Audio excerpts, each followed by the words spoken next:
We are live. We are live right now covering the Alexandra Paul Baywatch chicken rescue trial. We're going to go straight out to Merced County. We've got Michelle Del Cueto, who's our reporter on the scene. What's going on outside court, Michelle? Hi there. So the defendants and the lawyers and the activists are gathered outside to take a group photo after what seems like the last day. So I'm gonna just quickly show it to you. Yes. Wow. Take a look at that. They're all, well, can we go up and talk to Alexandra? I see her right there. I see Wayne. Let's Yeah. hear what happened in court today. Yeah. So Alexandra's here. Yes. Testify today. Wow. What was that testimony like, Alexandra? Nerve-wracking, but I was well prepared by Wayne, and it was interesting because the opposing counsel has upped their game again, because that's what they have to do each day when they realize what they're up against. And the DA who was doing all the crossing before is no longer doing the crossing. The other prosecutor is now doing the crossing, and so I got Travis Colby to crossing me today. He didn't ask me anything on value, which I thought was interesting, because yesterday Alicia was very much crossed about value and did she care about chickens, and insinuating that if she cared about chickens then they must have value. And as we know, to be charged with a petty theft, you have to take something of value. So that's why value is an issue here. But Colby didn't ask me anything about value today, which I thought was interesting. Now, do you, anybody from our panel, we have an amazing panel here, would love to ask you questions. My question to you is, did you get any sense from the jury? Were the jurors allowed to ask questions, that they're sympathetic, mostly female juror, but a very rural agricultural area? The jury did ask questions of Alicia. They asked questions that led me to believe that they still need to be more convincing. It wasn't something where I went, woohoo, these are great questions for us. They asked questions like, how did you know where the sick chickens were on the truck?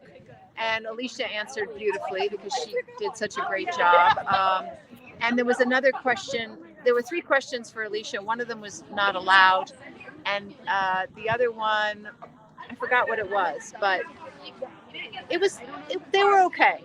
They were okay. And for me, I was asked a question about, did I ever go to Foster Farms, or did anyone in DXE go to Foster Farms and ask if we could have a sick chicken?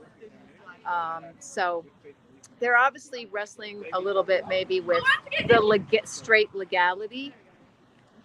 I think they might be with us on the moral question, but I'm not worried, because tomorrow we have Kirsten Rosenberg, who's going to talk a lot about how sick these chickens were, and of course we've got Wayne and who's brilliant at closing, and Chris Caraway, and I think they'll really be clear with the defendants about what the law is. And I believe that we've convinced them that these chickens have no value to Foster Farms, and that there was a mistake of law issue here, and that Alicia and I believed, because I really did believe, that what I was doing was legal and right. And now I understand, and please jump in with questions. I got a shocking note that the prosecutor asked to re-examine defendant Alicia Santurio because he just figured out that Wayne Shung was the founder of Direct Action Everywhere. It blew my mind. How could he have not known that Wayne Shung, one Google search, if you look at Wayne's Wikipedia, the very first thing that comes up is that he is the co-founder of Direct Action Everywhere.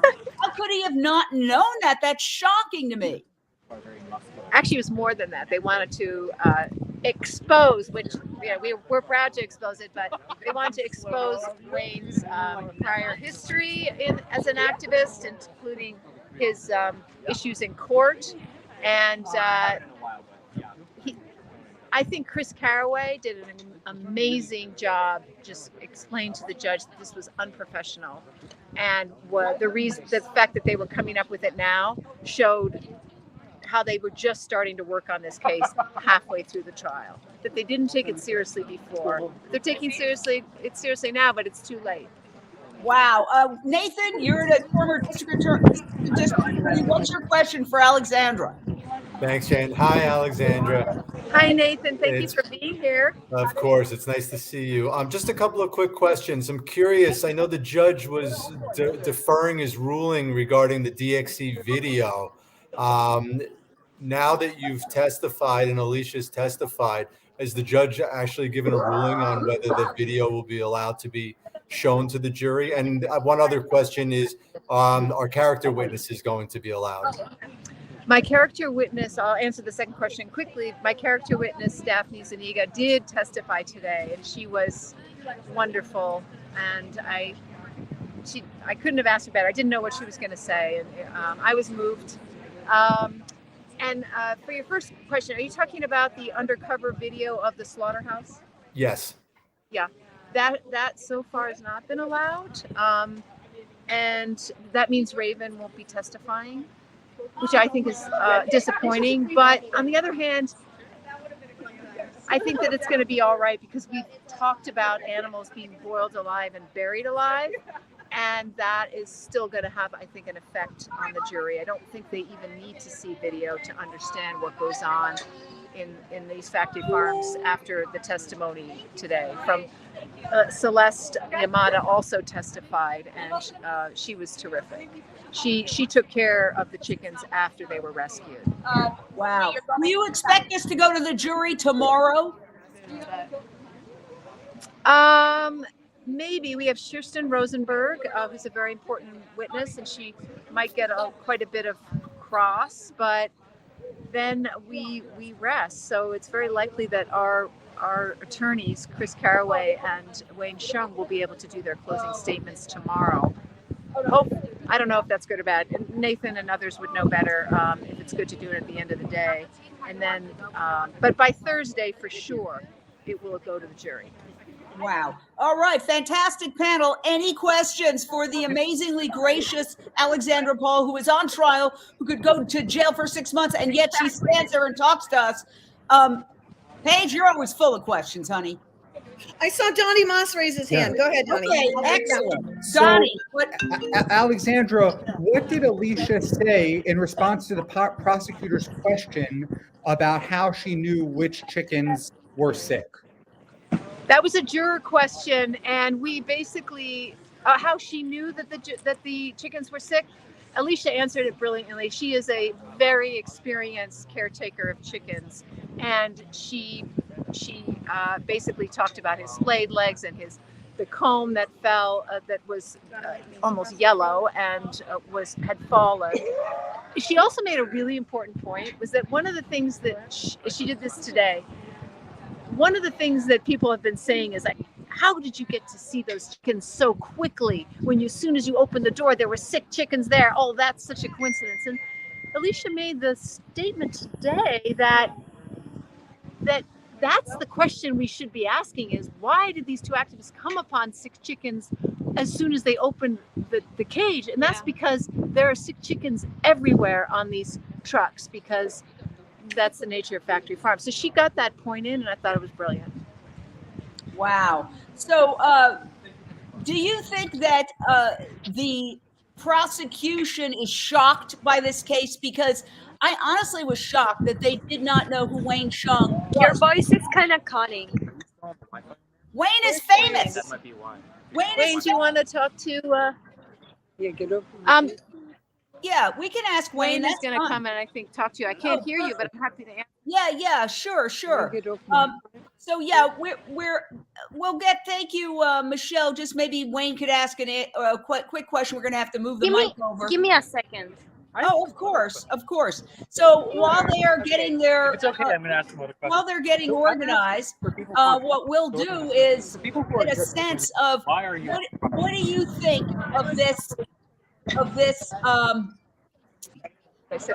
development? Oh wait, are we back? Oh, we missed her. Okay, what do you think of this development, Mick Davudian? Jay, specifically, you're referring to the question of how they knew the chickens were sick? Yeah. Well, no. How do you react to the fact that the prosecutor did not know that Wayne how can I Chung respond to was that? the co-founder of DXE? Wayne Chung is famous. He has his own Wikipedia page. He's done editorials for major newspapers. Like, I mean, one Google search, Mick. Shane, you want me to respond to something so idiotic? I have no idea what to say. I mean, other than perhaps this is intentional. I mean, I can't imagine they didn't look up Wayne Chung on Wiki. So maybe Nathan can speak to this. Maybe it's a strategy where they can bring one of the co-defendants back on the stand. I don't know. Otherwise, I mean, they're idiots. What can I say? Paige, you were nodding your head. What do you think? Well, I agree with you, Jane, that, if you're going to be working on this case, you want to have all the information that you can. So that's shocking. What surprised me today is, and not surprising, but I think the case of the context is what this case is really about. And I think they're evolving that as we go. And I think tomorrow with the veterinarian, global veterinarian, Dr. Schurston, there's going to be more information rolled out as to why the two activists would have gone ahead and wanting to save the lives of these, chickens. In other words, when I think about it, if I saw an animal that was suffering, or if I knew like a dog was going to be going to a dog fight, I was thinking about this, and I knew certainly there was going to be damage done to that dog, I would want to save that dog no matter what. So I think this is interesting development as we're going through the case, that the jury is asking questions. They're contemplating and grappling with their own moral compass, if you ask me, that I think that's important in this case. All right, we're going to go back out to the courthouse. The amazing Michelle DeQueto. Michelle, All right, can you move a little are you further there towards with the audience? Wayne I'm now? gonna come Okay, back you're gonna talk to to her. her. Okay. Yeah, I apologize. There's like No worries, a no little worries. bit of issues with Go ahead. signal, but Go I'm gonna ahead. come back to Alexandra. And if you Oh, okay. All right. I really have to go back to this because I'm very, very perplexed. I have covered many trials, okay? Famous trials. And it would never occur to me that people who are prosecuting a case would not know that the very basics of the case, that the person who is the most prominent attorney is also the co-founder of DXE, is also somebody who was arrested himself. That's why they said they wanted to reopen it. And that was also famously acquitted in a similar case in Utah not that long ago. Well, what's happened with this case is that people have looked at it as just a petty theft case, and oh my God, 2 chickens, and they haven't taken it seriously. They just didn't realize that the defendants were direct action everywhere, which is a formidable force. And this is not a case just about 2 chickens. This is about animal cruelty and the power of factory farms to abuse animals. So they didn't do their homework. They just didn't do their homework. They thought, oh, this is just a petty theft case. And then into the trial, they realized whom they're dealing with. And one of them is Wayne Chung. Wayne, we were shocked when we found out that the prosecutors wanted to reopen their cross-examinations because they had apparently just discovered that you're the co-founder of DXC, and you have a Wikipedia page. I mean, you probably are very modest, but you're famous. Everybody should know who you are. It's just shocking to me. Do you think that they really didn't know who you were? You think they really didn't know who you were? Do you buy it? No, I think my sense is it was deliberate, that they were trying to get in evidence they otherwise couldn't have get in. They've done this a few times now. Foster Farms has done this too. They're attacking the attorney to get to the defendant. It's highly improper. And I'm honestly a little surprised the judge entertained it as long as he did. I think he made the right ruling. But yeah, it was interesting. And you can ask me at straws. I mean, there's a classic ad hominem fallacy that when you can't win on the merits of your argument, you attack the messenger. And that's 100% what they've been doing throughout this case. But we've got a lot of work to do, unfortunately, because we have one very important witness still on our list, Kirsten Rosenberg. And then we're probably going to close tomorrow. So I need to start preparing my closing argument. But Absolutely. today was dramatic for sure. We don't want to keep you from preparing your closing argument. Last question. What were the highlights of Alexandra's testimony? That is the key moment of this case. A famous actress taking the witness stand. What were the key moments in her testimony? Then we'll let I you love go. what you said when the prosecutor asked, well, did you give the chickens back? Would you give them back to foster farms? She said, no, why would I? They were abusing them. I just think that's such a simple and straightforward explanation for why no, you're not entitled to have these animals when you've shown you're going to abuse them. I thought Daphne Zuniga's testimony was fabulous, and it got to the point when my client was crying. I was moved too, just because, and it just shows you the pathos of the courtroom. That there's so much stuff in the world right now that's so meaningless and so frivolous, and we're talking about the freedom of human beings and the suffering of animals in this courtroom. And that's a nice contrast from the inanity of so much of modern life. So it's scary. And tomorrow could be the day my client goes into a jail cell. Could be the day that a jury in California for the first time in history defends the right to rescue. We don't know. Either way, we're going to make history. And we'll do the best to make sure it's the latter, not the former outcome. Thank you, Wayne. We'll let you get back to work. I know you're preparing your closing argument. Thank you so much. Thank you. Amazing work. Wow. I think they all deserve a round of applause, including Michelle, who's doing such a good job out there. Dotsie, you are a personal friend of Alexandra Paul. You do a podcast with her. What's your reaction to the fact that she testified today? She was cross-examined. She came out with flying colors. She's positive, although, as Wayne said, you can never predict what a jury is going to do. Yeah, she's really, her spirit has been so up this entire time, right? I think I know that she feels like whichever way it goes, it's going to be historical. And Wayne just said that. She has such a deep, rich, meaningful love for all life. And I know that that's exactly what came across on the stand today to the jurors. And, we talked yesterday about the sick chickens and that they didn't, they weren't seen sifting through the truck to find the 2 sick chickens because they're all sick. And so I'm really curious to ask her, and just to wait and see, as we'll probably find out by tomorrow, if that then brings up one of the biggest points of this whole case is that the entire truck is sick chickens and dead chickens. And if that is going to emotionally move the jury. I think that's a very good question. I want to play a little bit of Alexandra's explanation in her own words of why she did this extraordinary thing. Let's listen to this. I'm proud to be going on trial facing a theft charge for rescuing sick, suffering birds from a foster farm slaughter truck. I spent 5 years starring on the television series Baywatch, playing a lifeguard who saved lives, and today I save lives in real life as an animal cruelty investigator.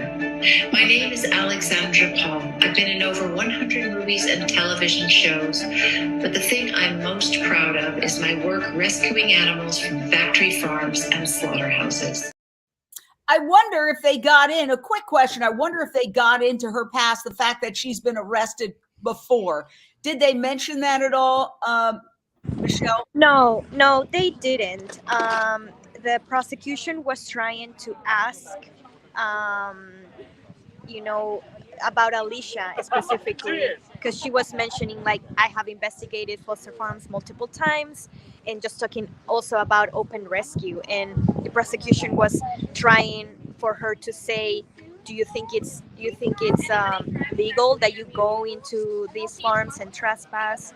And she was explaining, well, this is like the lesser harm, because we're trying to go inside and expose what foster farms and many other corporations don't want the people to see.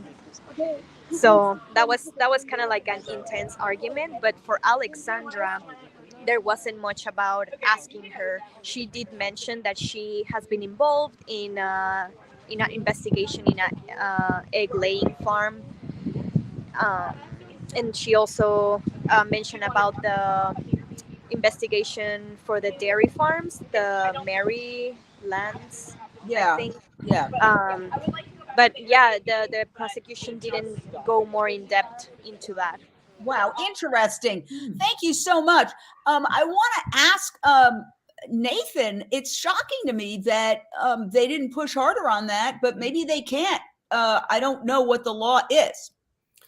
Yeah, it's highly improper to ask if a person accused of a crime testifying on their own behalf has ever been arrested. And the reason for that is because an arrest is actually, proof of nothing. It's a conviction that is an actual finding. So it doesn't surprise me that they weren't allowed to ask about an arrest. I don't think the two women really were afraid if it did come up. I don't think they're afraid to discuss their history of rescues, because I think it, in a lot of ways, it credits their testimony that these aren't amateurs. They know what they're looking for. They investigate before they rescue. I think there was testimony regarding,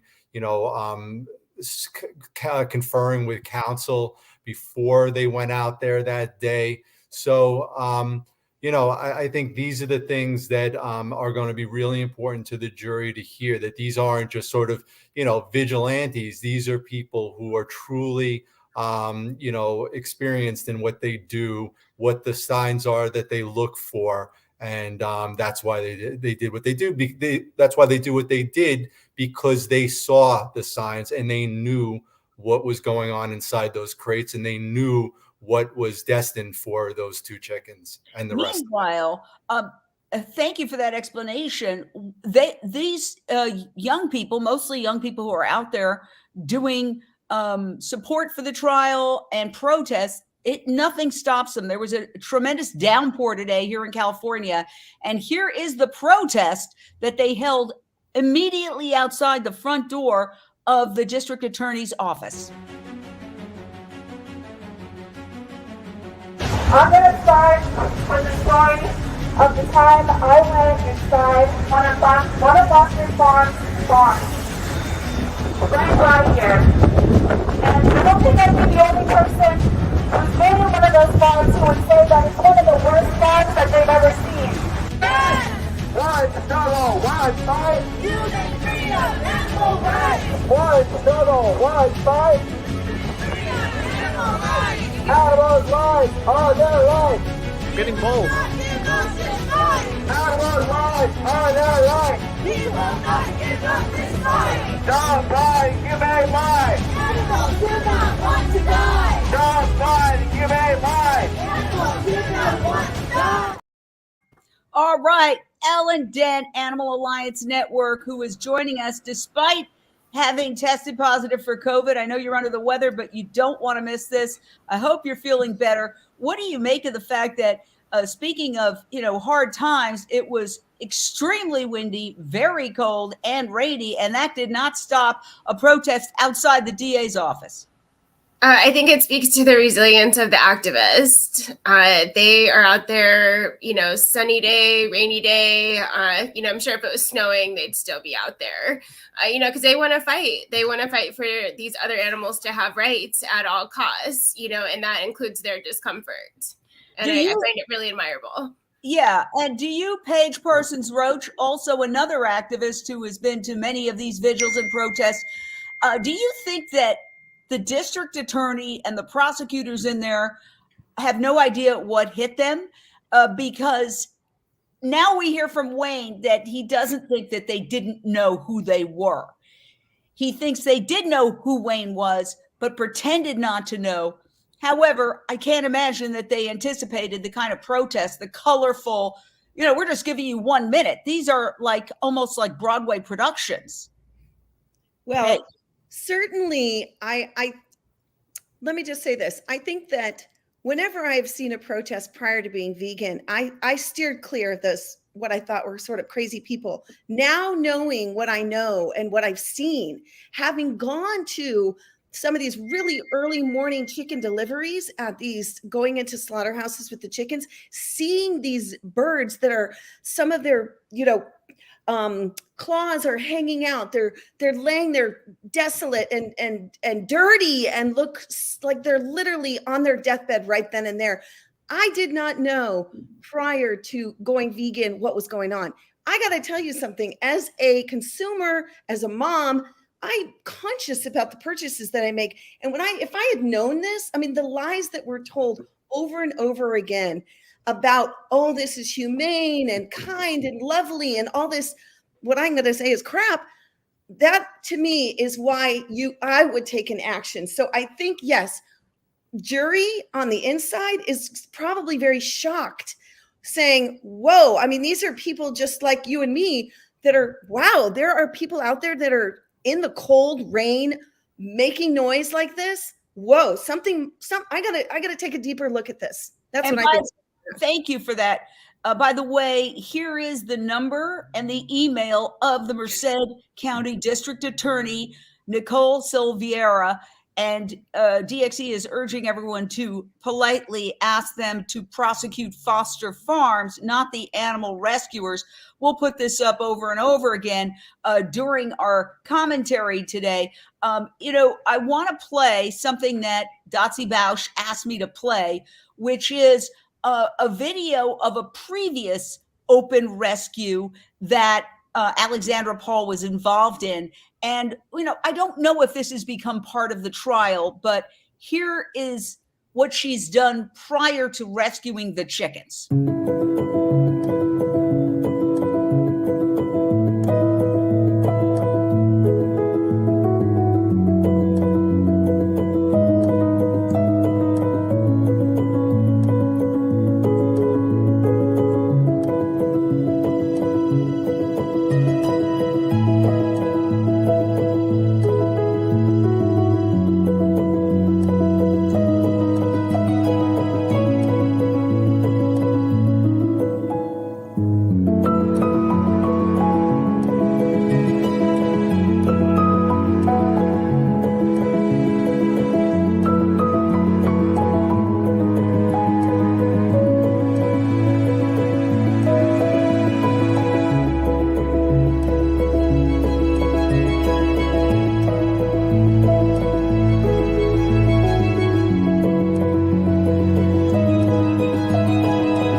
Why was that so important for you to talk about? It's so emotional, but why do you think it connects to what's happening in court right now, Dotsie?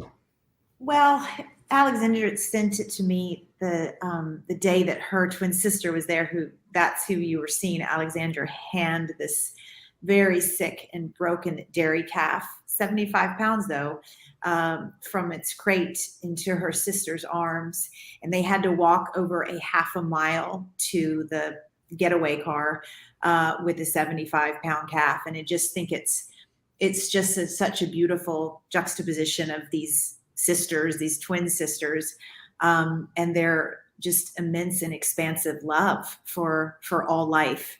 And it just continues to show you that heart that is really whole Alexandra. It's just not a part of her life, that she will do always whatever it takes to stand up for the voiceless and for the thrown away. And the podcast that we do, we talk a lot about dairy and the horrifying reality that is dairy, and that a mother has to be pregnant, and they are pregnant for 9 months, just like human mothers are, and they give birth to their young, and that those beautiful calves, whether born male or female, are stripped away almost immediately within 24 hours, so that then we humans can drink their milk.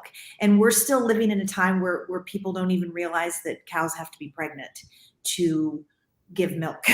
So we have a lot of education to do, but investigations like this and rescuing like this are what help to make people wake up. I had to wake up I drank and ate dairy for 35 years of my life, didn't ever think anything about it, and was sold that it was critical to my athletic performance and output. And uncovering that it's all a lie was, well, it was one of the best things that ever happened to me. Yes, and I want to go back to Wayne, to Mick Davudian. It's almost like we're living in two worlds. It's like there's the world of people who have woken up, and I know woke is a big term these days used in a lot of different contexts, but in terms of animal rights, it's like people who have woken up and people who haven't woken up, who still regard animals as there to be used, abused, and killed based on just, oh, I feel like it. It's like two different worlds today, Mick. It's true. And, up until not too many decades ago, people lived in smaller communities and, farms were smaller farms. This whole idea of the industrial animal complex and the modern day factories, they're literally factories churning out animals, is fairly new. And so a lot of us, including myself, we grew up in cities. I mean, I think until about 10 years ago, I hadn't met a cow in my life. And to this day, I'm a little scared of big cows. But the little calf that was in the video that I'm so glad Dotsie asked you to show, I got to meet her very shortly after her rescue at the sanctuary. And I was blown away. I mean, they're so forgiving. She was obviously a baby. All these animals are babies, even when they're killed. They don't live beyond, a few weeks or a couple of months. And when I went to say hello to her and pet her, I was a little timid. Again, I'm a little scared of bigger farm animals, having never really grown up around them. And she came right up to me and kissed me, licked my face. And I have a photo of that I cherish. Oh, that is so we beautiful. really need to make that connection. The problem is so many billions of people live in large cities where we are basically surrounded by pigeons and maybe, a rat here and there. And the idea of animals is completely foreign to us. Absolutely. And I'm a big pigeon lover. Somebody said we have the greatest contempt for animals that manage to survive and thrive in our midst. And pigeons are very smart. And I feed them all the time. And I've had screaming matches in New York City because I want to feed them. And people attack me. And I go, well, you could skip a meal. All right, let's go back out to Michelle Del Cueto at court. You were at the protest. Tell us a little bit about the importance of that protest. Yeah, well, I wanted to add that Christina Louie, who has been involved investigating the horrible facilities from foster farms, including the slaughterhouse, she gave a very powerful speak out directed to the prosecution, because we are most sure that Atwell and Cosby were inside of the building when we were there outside doing our protest. So you're saying the prosecutors, you're pretty convinced that the prosecutors in this case, you're saying were inside the building when you were having the protest. Is that what you're saying? Yes. Oh, wow. So the idea was to send them a message personally?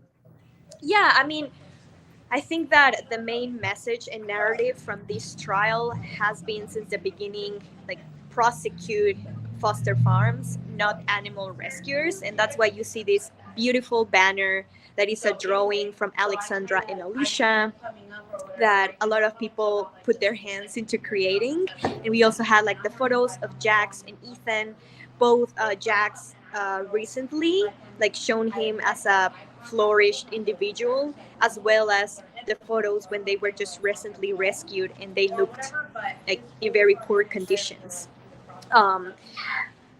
So I mean, you were all talking about the dairy industry and about the investigation that Alexandra and her twin took part in.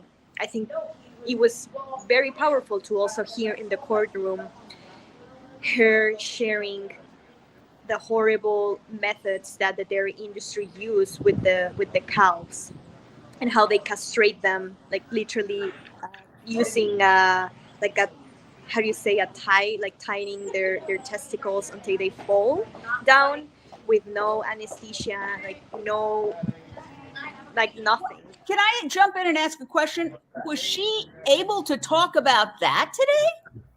Yes. Okay, Yeah. I'm confused. I thought it was sort of limited to chickens. You're saying she was able to talk about cows and calves today in court, Alexandra Paul? Yes.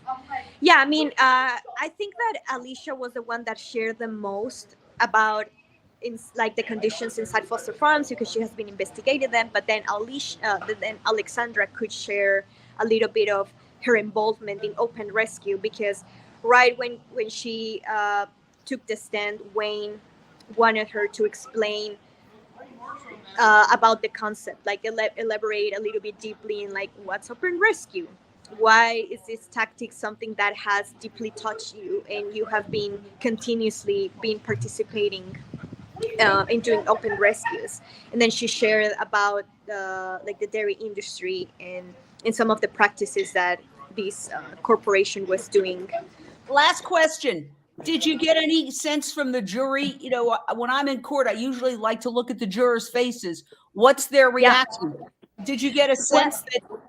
Yeah, I mean, I do have identified like my favorite jurors, and are especially the ones that I see very moved whenever there's some testimony or a specific like argument, and I see them like being like horrified or kind of like you see their faces. And I saw one of the jurors doing a face kind of like horrified when Alexandra was sharing about this.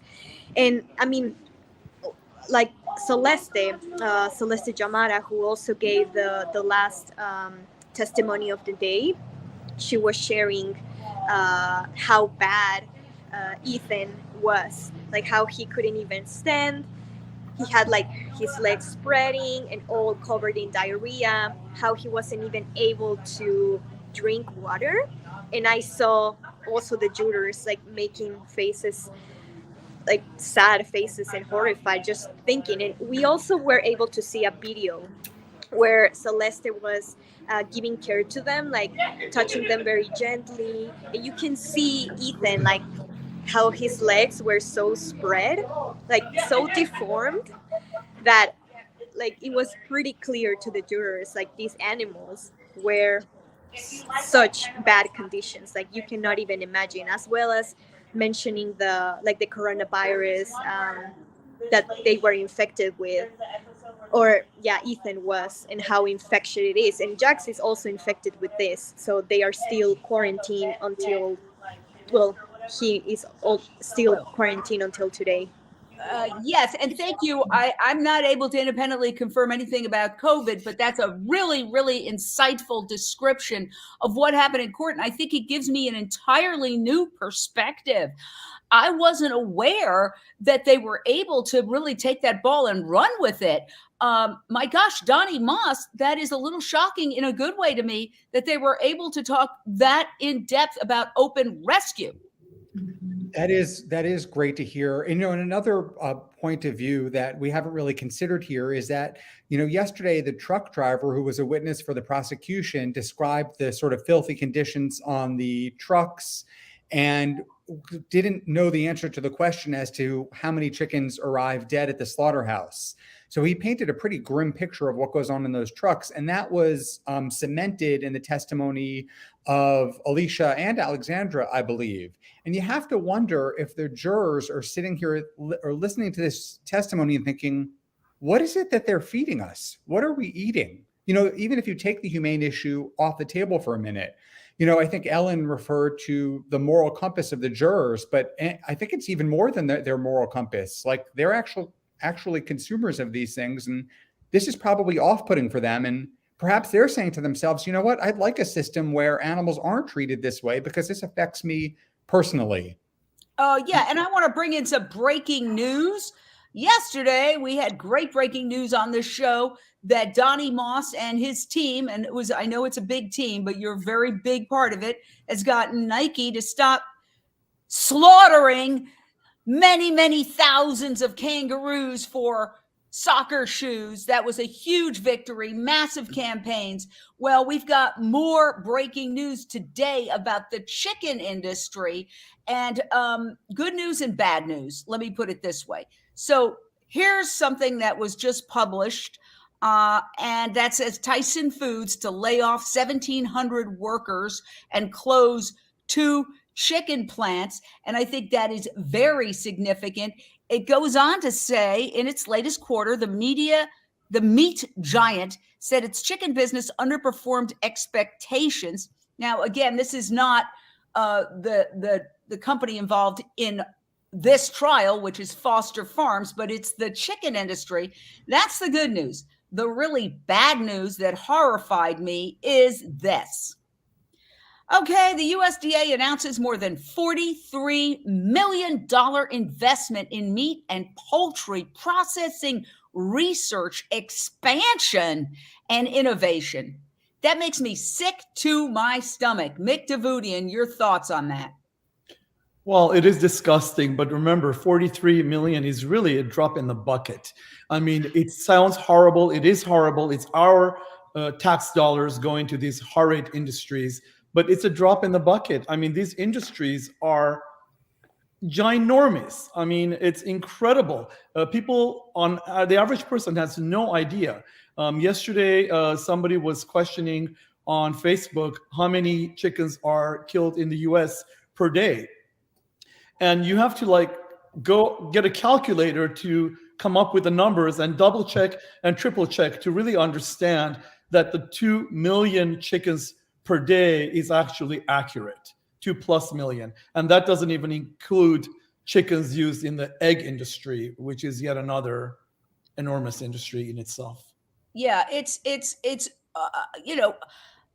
people think this is tradition. No, we didn't have giant industrialized warehouses that are called concentrated animal feeding operations, where hundreds of thousands of animals never see the sky, never touch grass, are raised and slaughtered as children. Let's show you the video that the judge will not allow the jurors to see of the undercover investigation by Direct Action Everywhere before the open rescue, which Alexandra and Alicia said is a key reason why they did this, because they know what fate would await every chicken that goes into the slaughterhouse.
Contrast that, it's very upsetting, I know, but it's the reality that the jurors will not see unless they watch a rerun of this after the trial's over.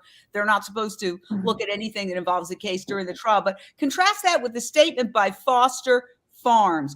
Here is how the New York Times described it. 140 chickens killed every minute on each of the 4 slaughtering lines. So every minute in that facility, 140 times 4 chickens are killed.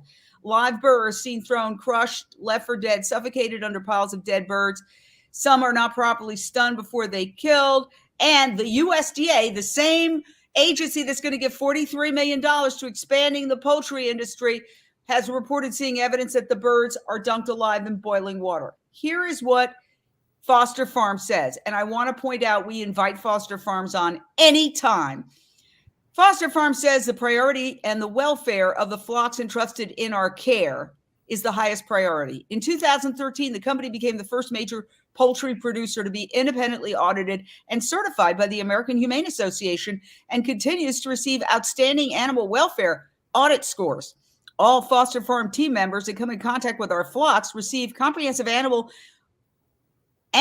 animal welfare training. Video observation and review at our local facilities ensures that appropriate practices are followed. And it says Direct Action Everywhere has proven itself to be an extremist organization with a self-proclaimed goal of discouraging consumers from eating any meat, poultry, fish, or dairy. I want to get everybody's reaction to that. What would you like to say to that? Michelle, you're out there, you're the reporter on the scene, and you're also a member of DXC. Well, I feel really bad that, you know, these corporations, because they are like the high commands are not doing the dirty work, and I just feel really bad of how they can see this footage that they already know that is existing and just throw this statement to clean up something that they already know, like it's just inevitable.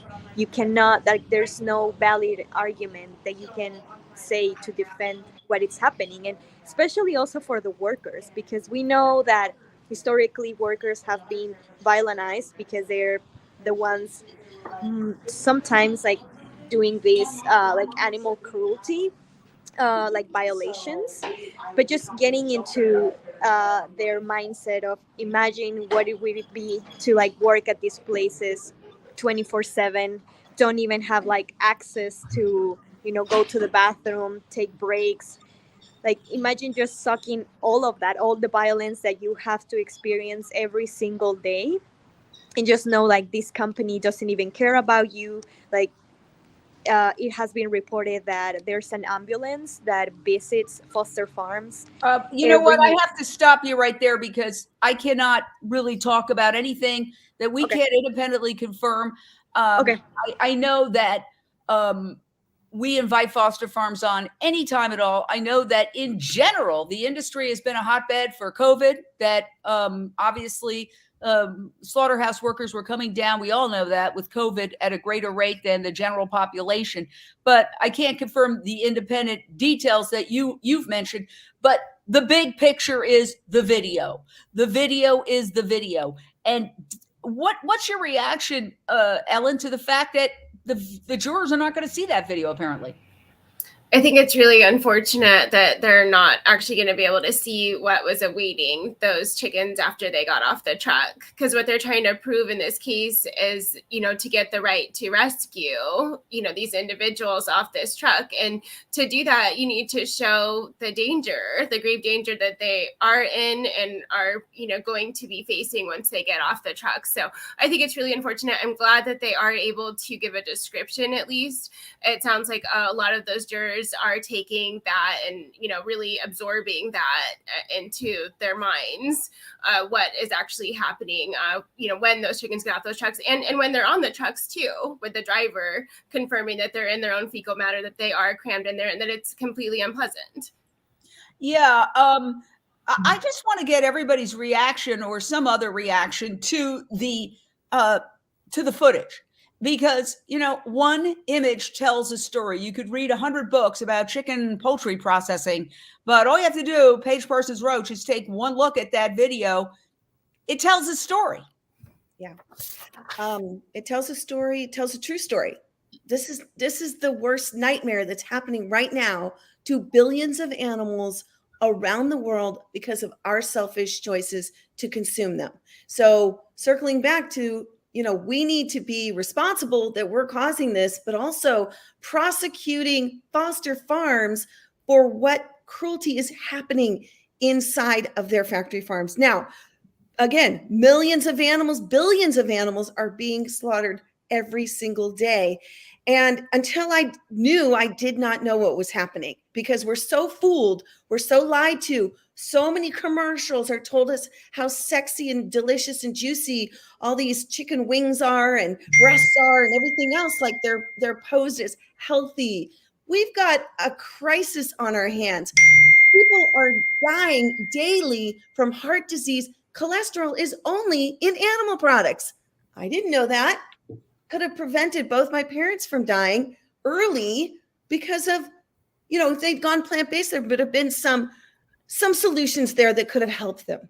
So that's one of the reasons I'm at a cause, and why I speak up is because I didn't know, and until I knew and saw the truth, I realized I gotta be out here letting people know who could resonate with my message. This is what's happening, and that is why I believe prosecuting foster farms, we're told the lie that we're purchasing these humanely raised animals. That's not the truth. You saw the video. Those of you that are out there watching this, right? We're open. We saw that. We didn't see it before, maybe, but now you're seeing it. When you see something, you have the responsibility to take action. One of the reasons that, and Paige has been very much involved from the get-go. Ellen Dent has done amazing work. Mick Davudian is a supporter. Donnie Moss, everybody on this panel, and we're just making friends with Michelle for the first time, has been involved with Unchained TV, our global streaming network for animal rights, for climate mitigation, climate change mitigation, for human health. 90% of the world's problems, if not more, boil down to one false assumption that we need to kill to survive. It's killing us. It's killing the planet. It's torturing animals. But you don't see this on mainstream television. Yes, because of their extraordinary willingness to go out and get arrested and go to trial, Wayne and Alexandra and Alicia have made the New York Times. But people shouldn't have to go to jail or to risk doing time behind bars to get the truth out. Okay? Yes, these New York Times articles happened as a result of trials. Why should people have to go on trial in order to get a point across? So if you agree, please download Unchained TV. You may be watching this on the app. We're streaming on the app right now. You may be watching it on your phone. You can download it for free. You can also get it on your television via your Apple TV device, your Amazon Fire Stick, your Roku device, and we're going to soon be on all Samsung TVs. But we are doing this for one reason. We're a nonprofit. All the videos are shown for free because we're tired of being in the vegan echo chamber, talking to each other about how terrible stuff is when it's the people out there who are consuming this that need to know. I'll never forget a personal story. I was at a hotel and this lovely older lady was a waitress or a maitre d' of some sort. And she's like, come to the restaurant. We have wings. We have wings, great wings. And I went up to her. I said, those are not your wings. She just looked at me like I was out of my mind. I said, those wings belong to a chicken. They're not your wings to give away. And she just had this moment where she just kind of stared at me. And then she said, well, I eat meat, and walked away. And that's the bottom line. Mm-hmm. If you eat it, you've killed it. And, I've covered many, many criminal charges. You don't have to pull the trigger to be convicted of murder. If you are part of the group that goes into a bank or to do whatever kind of crime and a murder's committed and you're part of it, you can be convicted of murder. It's the same thing here. And I'd like to get, Nathan's thoughts on that because you are the attorney. So you're going to have to bring us back down to earth. We're talking about everything, but then there's the law, which is not always keeping up to date with all the developments in society. Jane, you've been kind enough every night of this trial to read the statement from Foster Farms, and I get it. But essentially, then we on this panel get to watch the video, and your audience watches the video, but the jury isn't seeing the video. So Foster Farms gets away with the statement that they give, which we know is them telling us, "Don't believe your eyes. Your eyes are deceiving you." California actually has the strictest animal cruelty laws in the country. And everything that we see on that video is a crime on the books, but nothing's done about it.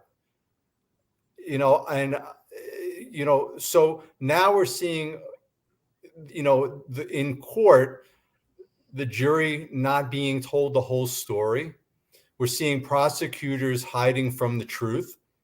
We're seeing minimal media attention. We're seeing government today giving $43 million to the industry. Why isn't it $43 million to alternatives, to plant-based foods? It's like everything is upside down. And the reality is Foster Farms is killing the planet. They're killing people. They're hurting their workers. They are, putting us all at risk of zoonotic diseases.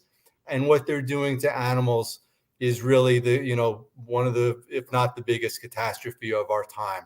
And once again, I want to say we invite Foster Farms on anytime at all. We would love to dialogue with you. You raised some really important points, Nathan. I want to play Alexandra talking about why she did the rescue. And she says it's because she had tried to get the authorities to respond to the undercover video, and they refused to respond at all. So let's play that, and then we'll all talk about it. I want to get certainly Dotsie Bausch's reaction as a dear friend and co-host of Alexandra Paul's. So I am going to scroll up right to that right this second. And chaos of the high slaughter speeds that workers are pressured to meet. Living birds sometimes get mistaken for dead ones and are thrown in the trash alive. I knew that this cruel fate was waiting for birds on that slaughter truck. I knew the conditions that they were raised in by Foster Farms left many of them injured, infected, and disabled. DXE had tried reporting these criminal conditions to the authorities, but we were ignored. So, yeah, Dotsie, it's exactly what everybody's saying. She's saying one of the reasons she did this is because they went to the DA and the DA did not prosecute. Yeah, I mean, the most important thing she says is, I knew the cruel fate that was awaiting these birds. So how does she know that cruel fate? Because of undercover investigations. So I'm still confused and very frustrated, like everyone here, that they're not showing that footage, because Alexandra told us the very first day that this trial is about the right to rescue because these birds are tortured, not because they're sick and not because they're going to be killed, because that would be a horrible case because people still think we need to kill them to eat them. So it's about torture. So how did these activists know that they're being tortured? So why can't they show that footage? Because it's what the entire case is about, is torture. I can't get over it, why that isn't a critical component, because it reveals what the activists were there to rescue them from. Well, Nathan, why is it that they can't get this in front of the jury?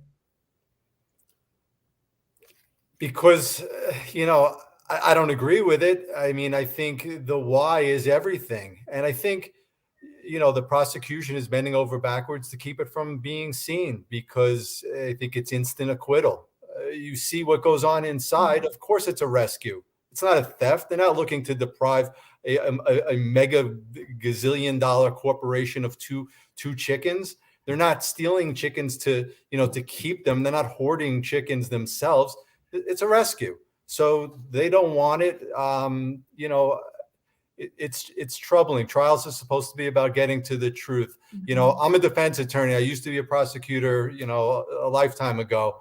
The defense attorneys, we are often in the business of trying to keep evidence out that hurts our clients. Everything's backwards here.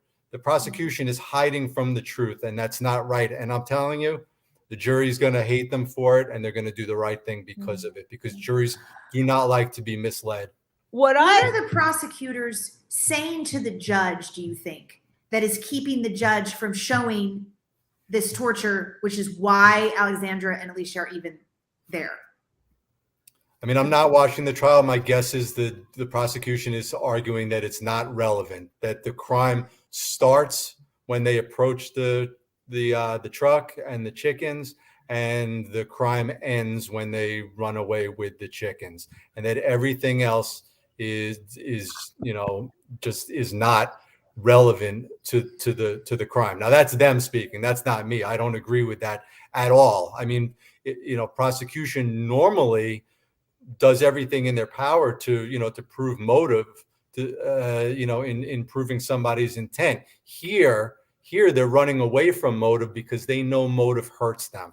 They know motive actually completely rebuts their theory of theft. Motive here is rescue.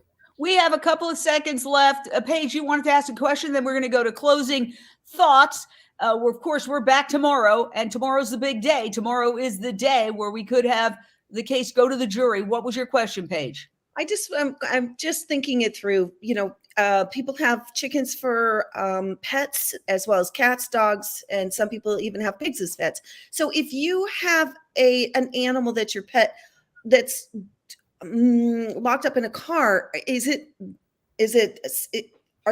my understanding you can break the window? You're not going to be charged with breaking and entering, or if you see an animal in a hot car, looking like it's going to die. Nathan. I mean, I think every state has different laws in terms of what you are allowed to and not allowed to do. I think there was a ruling in this case that the defense can't use the necessity defense, which is just unbelievable to me, because Paige, that's exactly, your hypothetical, which is if you see a dog, dying in a car in 95 degree heat with the windows closed. I mean, what do? You're supposed to call 911 and wait and hope that the police arrive and hope that they have, the tools to free the dog. It might be too late. So you have to act. The message that these kind of cases, these kind of charges send to humane people is, well, maybe you shouldn't break that window because that's a crime. And that's really not right, because you're trying to save a life, and that's most important. The difference is that even though there are dogs who are tortured, as a rule, we don't go out of our way to torture dogs in this society, but we do go out of our way to torture cows, pigs, chickens, turkeys, goats, and lambs. But we just keep it behind closed doors, and we pay somebody else who's at the lowest rung of the social order to do the killing for us, so we can say, oh, I don't know anything about that. I'm peaceful. I do everything with love, but I'm eating this that involved tremendous violence. And so what it is it's speciesism. If nobody probably ever would prosecute you for breaking a window and getting a dog out of a hot car if the dog was foaming at the mouth. But the trouble is that this is what they fear. If you allow this to happen, what's to stop us from stopping every truck? And it's the truth, because I have attended pig vigils where I've seen the pigs coming in and they all look tortured to me. Every single last one of these animals they come in on these trucks without water after days on the road, frothing at the mouth, and they all look tortured to me. Okay. And I can't sleep at night after I see the images of these trucks, because I know that I feel powerless. I can't stop it. Okay. So we've all seen everybody who has gone to a vigil, and I urge you all to go to vigils and see what's really happening to these animals, because people go, oh, pigs are so cute. But then if they're eating bacon, they're torturing the very animals that they're saying are so cute. These are photographs I took myself, and the powerlessness that I felt knowing that these animals, long dead now, babies, 6 months old, going into slaughter. And I have to say that once I had a couple who were going to join me, because the whole idea is to get people who, not to re-traumatize ourselves, but to get others, right? And this husband and wife are going to join me at a vigil. And at the last minute, the wife calls and says, I don't think my husband can handle it. He's afraid he's going to get sick. Well, but you're still going to eat the bacon? You're still going to eat the ham sandwiches? There you go. That's the problem. All right, we're out of time. I know that Michelle has had a very long day. I'm going to let her go first. Closing statements. Let's keep it quick. We're going to be back tomorrow with the big day. The jury is probably going to get the trial tomorrow. So join us at 4:30 p.m. Pacific, 7:30 Eastern. Final thoughts, starting with Michelle. Yeah, well, that I missed or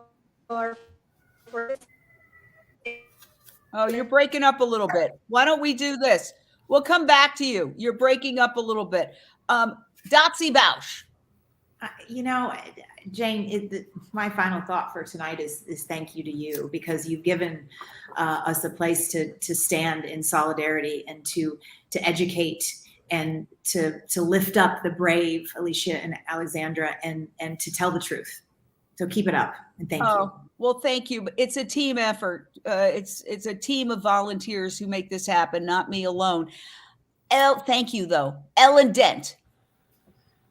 Yeah, I second that. Thank you, Jane, and thank you all for being on here, especially all of you that have been on, day after day, to be here and be part of this historical trial and give this commentary and give your expertise. It's so incredibly helpful, and I hope that if it does go to jury tomorrow, they make the right decision. They go into their minds to get rid of that cognitive dissonance in between the individual and that truck.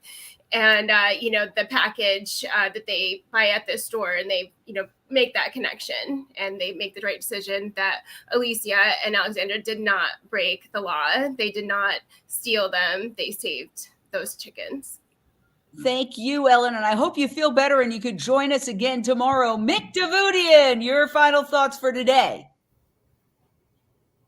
Oh, you're muted. Sorry, I lost you for a second there. You're asking me to give my final thoughts, I believe. So I will follow up on what Dotsie was saying. I mean, thank you again for providing us this platform. I think it's critical because, as we can see, with the exception of a couple of articles here and there, media is basically on a blackout. They pretend like this trial doesn't even exist. Meanwhile, they're covering the stupidest trials 24/7 on television. And, here in the US, we have something called free and independent press. Yes, we have independence from government influence and so on. But just as bad is money influence. And that's what's happening here. I mean, money is speaking louder than the truth. This is why media is not covering. So I'm hoping that whatever happens tomorrow, that media will actually finally participate and give us some coverage of this outcome. Hopefully it'll be not guilty. Yeah, and like I said, yes, they do get into the New York Times, but they have to do undercover work, go to trial, and risk going to jail, sometimes for months, sometimes for years, in order to get that coverage. And that's not fair. People shouldn't have to risk going to prison to bring a very important issue to the forefront. I believe that all of media will be absolutely ashamed, just as people will be ashamed in general of participating in factory farming as they look back on this era of unimaginable cruelty on a scale never before seen in human history. 8 billion humans raising, torturing, and killing 80 billion land animals, not including fish, every year. That's not a light topic. You can't just look at me and say, well, I care about people, because it also contributes to human world hunger. They're eating most of the food, or a good percentage of the food. More than 70% of all soy goes to farmed animals, when there are kids dying of starvation right now. Sorry, I'm getting worked up. Final thoughts. Who's next? I lose track every night. Paige, your final thought. Last year there was footage shown of cows that had escaped a feedlot, and I can't tell you the amount of water cooler conversations I have with people that aren't vegan that were rooting for those cows to be saved and to be sent to a sanctuary. So here's what I want to say about that. As I think as human beings, we veer out of the way if we see a deer. We're not going to run over that deer. I think most people don't realize what is really happening, and I'm going to give them credit. Once you know, take action. When they die, and it's up to us. So, by the way, you can go to righttorescue.org and take action.com, righttorescue.com, and sign up for Right to Rescue, for people to have the right to rescue. So you can take action right now if you want to make an impact. Righttorescue.com. We've got Michelle back. I'm so glad. Give us your final thought for the day, Michelle. Yeah, well, I was saying that tomorrow is going to be a very important day because our expert witness, Kirsten Rosenberg, is going to be here, and her testimony will probably go up until like 2 hours. So we are very excited for that to happen. And I guess that my last sentiment about this trial is that I feel so excited because I participated in the Smithfield trial. This will be like the second trial this year that has, will be the first one. But it's just, I feel that it's so powerful to be able to be, in the courtroom talking about animals, mentioning them by their names, which is something that you never get to see, especially for other species like chickens and pigs. So, yeah, and I mean, probably on Thursday we will have a verdict, and whatever it happens, we will keep protesting and taking action for animals. So, yeah, thanks everyone for your support. And thank you for doing an excellent job. I think she deserves a round of applause, everybody. Yay. Wow. Really good job. All right. I think we've gotten to everybody but Donnie Moss. Your final thought. Sure. 3 very quick thoughts. The first is anybody who sees the footage of Alexandra and her sister rescuing that baby calf and nursing that baby calf back to life is going to root for the activists and the calf. I worry that the same isn't true of the same people who might view the footage of Alexandra and Alicia rescuing the chickens. For better, I think we just have to acknowledge that the cows and the pigs are more relatable to most people than chickens and fish, for example. So I do worry about that. The second observation I want to make is that Foster Farms' statement about DXE's motives being extreme, I mean, obviously that whole statement is humane washing, but it's really disturbing when you break it down, because what could be more extreme than concentrated animal feeding operations and slaughterhouses and an industry which is causing antibiotic resistance, and pandemics, and destroying our rainforests and destroying the oceans and destroying species. And so animal agriculture is so extreme, but the corporate spin makes us appear to be extreme. We have a lot of work to do. And my final thought is that, Jane, you talked about, why should people have to go to jail in order to get into the New York Times so that these issues are exposed? Probably the same could be said of previous social justice movements. People, Black people, gay people, women, they've all had to go to jail in order to advance their social justice movements, because systems of oppression are in place, and dismantling those systems, which is what DXE is trying to do, is like moving mountains. Absolutely. Very well said and absolutely accurate. And, the New York Times does go back and apologize for sexist and inappropriate stories. They go back and they look at the history and they find things that they've written that are bigoted, and they publish apologies. They will apologize for the entire media will apologize for its completely ignoring this extraordinary social justice movement. Nathan, you're getting the last word. I always lose track of who's done the final thoughts. Well, I mean, I think most of what I wanted to say before. I just, when I see everybody on this panel and I see the work that's done by DXE, and I just hope your audience takes away from this, get involved.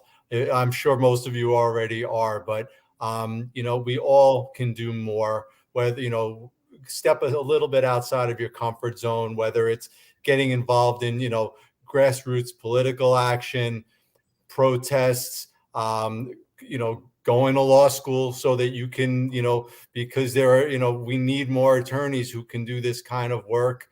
Whatever it is, this is a long game, and it really, we need more people doing the work, because we are up against it. We're up against government, we're up against corporations, pharmaceuticals and media, and we just have to do everything that we can. So thank you, Jane, for all you're doing. I just want to say thanks to everybody. Absolutely grateful for, I know you're all very busy people and I'm taking a lot of your time. And I just want to say for those watching, join us, because we don't have millions of dollars to promote our streaming network the way an HBO or another network would have.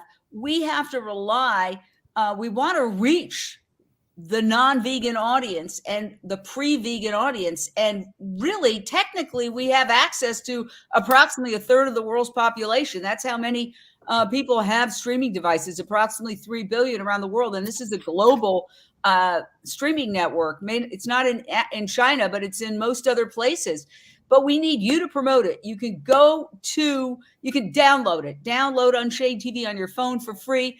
Download it on your TV with your Apple TV device, your Amazon Fire Stick, your Roku device, and also soon to be on all Samsung TVs. Download it and you can share out the story. So you could take this video tonight and just hit share from your phone and share it to that uncle who loves to eat chicken every time you come over and the house smells of chicken, right? You don't have to argue with him.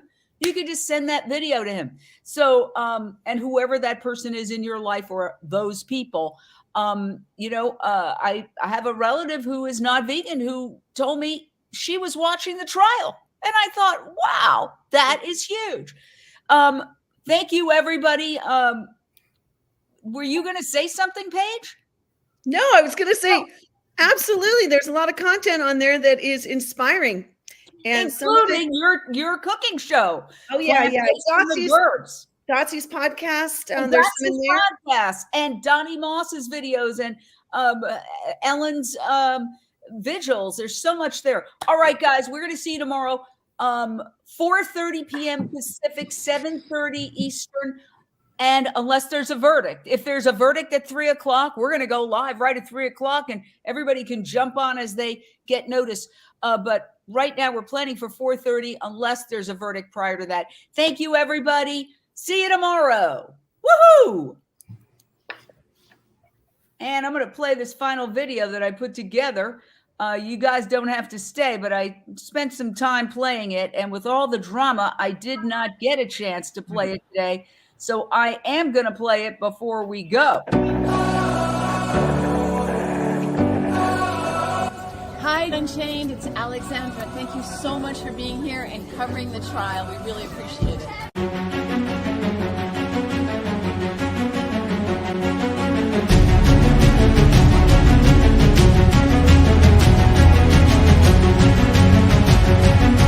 Young chickens are fattened up in filthy conditions before they're loaded on a truck and transported for slaughter.